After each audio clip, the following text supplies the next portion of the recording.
The State Department in Washington is demanding that Hezbollah withdraw its fighters from Syria immediately. The Lebanese Shiite movement has been supporting a Syrian government assault on the vital strategic town of Qusayr, where it's reported thousands of civilians are trapped. Well, the military chief of the rebel Free Syrian Army has accused Hezbollah of invading Syria, and the UN Human Rights Council has condemned the involvement of any foreign fighters.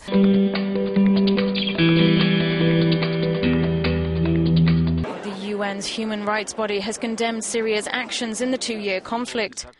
In a US-backed resolution adopted in Geneva on Wednesday, they urged Bashar al-Assad's regime to cease heavy weapons attacks against civilians.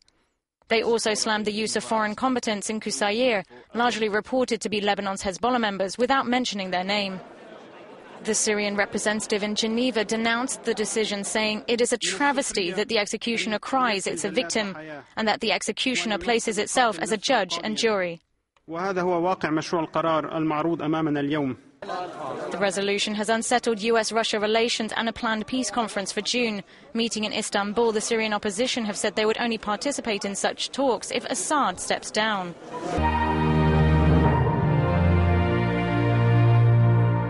Meanwhile, Iran has been holding its own international talks on the Syrian conflict. It's the Syrian government's main regional backer, of course, but Iran has yet to be formally invited to the planned Geneva talks. Soraya Lenny has more from Tehran. From Tehran, it's all very clear. A Syrian war is a threat to the wider region, and all sides should work together to stop it.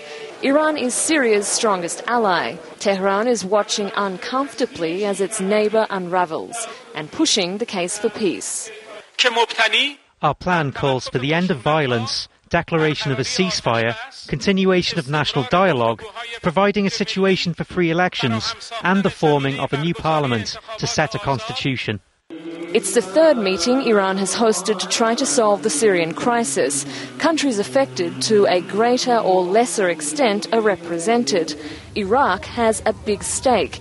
It has taken in more than 150,000 Syrian refugees.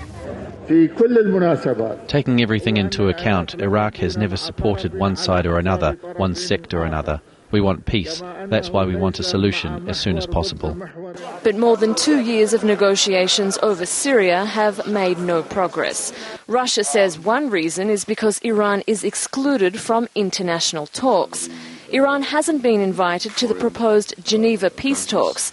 It's been seen as one of the best chances for an agreement, and the Russians think that chance will improve if Iran is there. We insist on Iranian participation. We also insisted on it last year during the first conference, because without Iranian participation, I cannot even predict a successful, let's say, outcome of the conference. Iran is one of the key players in the region, so I think it's a must, Iranian participation. And the number of people fleeing Syria is steadily rising. According to the latest UN estimate, more than 1.5 million have left the country. But they say even that could actually be an underestimate. Many people have fled to Lebanon, which registered more than 90,000 refugees last month. That's more than 10 times the number who arrived in the same month in 2012. And around 130,000 refugees are looking for safety in Iraq, in established towns and refugee camps.